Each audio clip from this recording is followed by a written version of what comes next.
Welcome back to the Bucks County Conservation District's Backyard Vegetable Gardening web series. In our last video, we built our very own raised garden bed, so now it's time to pick the perfect plants to grow in it. There's a lot that goes into choosing the plants that you grow in your garden besides just your taste buds. So today we're going to explore things like light, hardiness zones, and household habits. Then based on that, we will choose the perfect crops for your home and then plan out how we're going to plant them next week. First, let's look at sunlight. 2 weeks ago, when we chose the location for our garden, I stressed the importance of sunlight to grow healthy vegetables. Most of the vegetables that you grow in a backyard garden require at least 6 hours of direct sunlight. And if the spot where you chose for your garden has less than 6 hours, then you're going to need to choose some shade-tolerant plants to grow the perfect shade garden.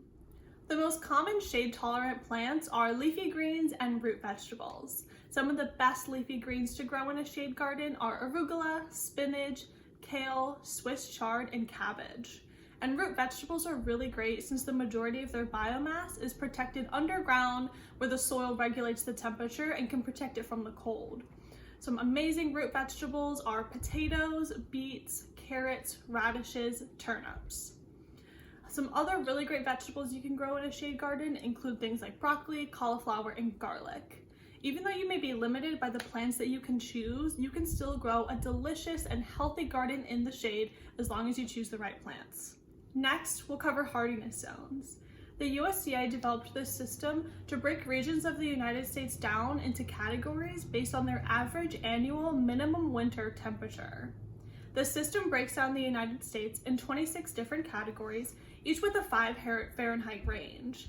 And this system is really great and useful for both farmers and gardeners to help them choose what plants to grow and when to put them in the ground based off of the region and their average annual minimum winter temperature.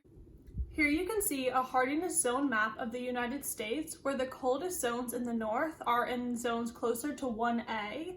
Since those zones have a lower average annual minimum winter temperature, they need to wait longer to plant outdoors and you need to choose more cold tolerant plants. The warmer zones in the south and west are closer to 13B, since these zones have a higher average annual minimum winter temperature.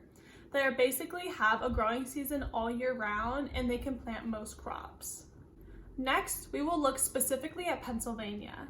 As you can see from this, our state ranges from zones 5A to 7B. Bucks County specifically is broken into Upper Bucks being 6B and Lower Bucks being 7A. Based on the zone that you're in, you can find some guidance to decide when to plant what. On the back of most seed packets, they will indicate when you should plant those seeds based on the hardiness zones you're in.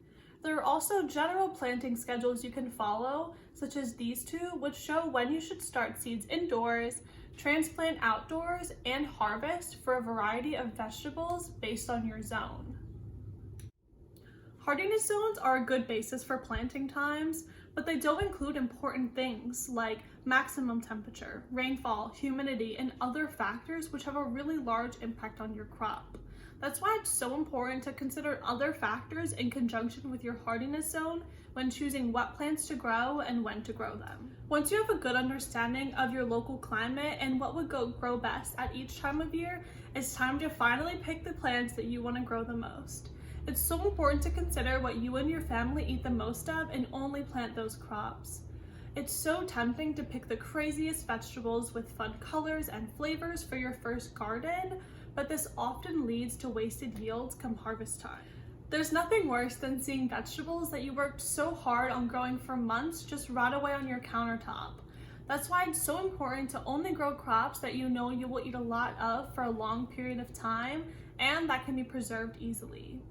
There are so many awesome methods of preservation, from canning to pickling and even just freezing.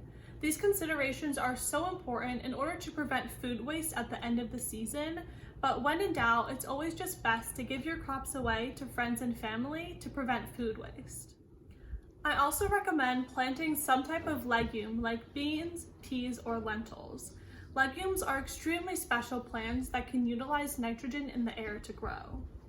Nitrogen is an essential element for plants, but most can only utilize the nitrogen found in the soil. Bacteria living in nodules on legume roots fix atmospheric nitrogen, making it available for that plant to use. This benefits your garden long term because legumes leave residual nitrogen in the soil after harvesting, so that following seasons of crops can utilize this nitrogen, increasing their growth and decreasing the need for nitrogen fertilizers. After you've chosen all the delicious vegetables, fruits, and herbs you're going to grow, it's time to plan how you're going to plant them in your garden. I like to start by creating a table of all the plants I'm going to grow with all of the important information on growing them, like days to germination, planting depth, recommended spacing, days to harvest, and planting dates. Most of these things can be found on the back of the seed packet, which is very helpful, but if not, you can find it readily online. I also included some growing tips as well as the typical height and spread of the final plant. This is so important to plan out the spacing and arrangement of your plants. You want to take advantage of all the growing space that you have, but you also don't want to overcrowd your plants while they're growing. Certain crops like tomatoes grow vertically, while others like squash grow horizontally. This is so important to consider to avoid overcrowding and to also prevent your plants shading each other. This is where it can be really helpful to check out suncalc.org again, that website we used a few weeks ago to pick the perfect sunny spot for our garden. You want to find the north side of your garden and plant your tallest crops there, things like tomatoes, beans, and peas. Then on the south side, you want to put your shortest growing crops, things like onions and lettuce. Then in the middle, you put your medium height crops like squash, cabbage, and broccoli. This way, you can avoid your taller plants shading your smaller plants in your garden. Orientation is also really important when deciding the direction of your rows. Typically in the northern hemisphere, you want your rows to run north to south as opposed east to west. If you're growing in a larger garden with multiple plants, it can be a good idea to alternate plant families to avoid the spread of pests and diseases. For example, if there's a local pest that only feeds on plants in the solanaceous family, you wouldn't want to plant tomato, eggplant, and peppers all together because then that insect could easily enter your garden and eat all of those crops in one go.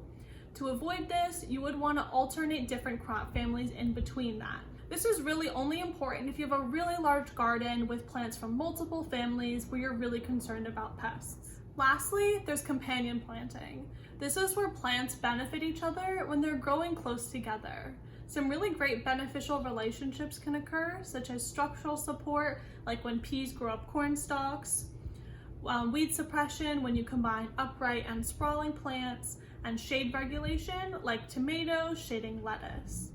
There are also instances of protection from pests and diseases, such as dill and basil protecting tomatoes from tomato hornworms. Although companion planting can be a pretty advanced concept for a beginner gardener, as you get more experience, it can really benefit your garden to help improve the productivity of your crops. After considering all of these concepts, it's a good idea to draw out a to-scale diagram of your garden. That way you can keep track of everything from plant orientation to spacing and companion plants. Here is my garden diagram.